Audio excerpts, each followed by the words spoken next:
Sudah berkoordinasi dengan Bapak Kapolres melalui Kabahom. Adik-adik ini silakan masuk ke ruang paripurna, tapi yang penting tertib.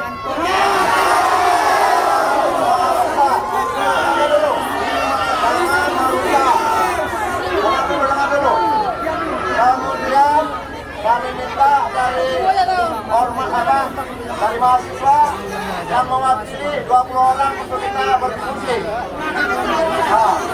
Karena begini, dengar dulu.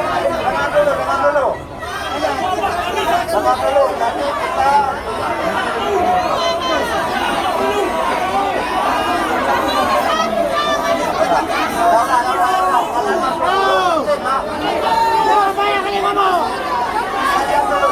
diam dulu.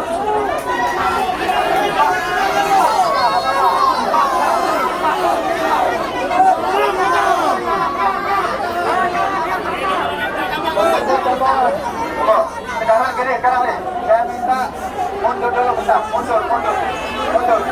Kalau dibilang tertib, dan bertanggung jawab.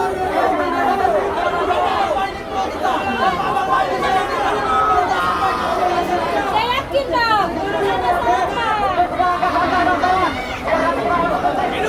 Mundur panas, dulu.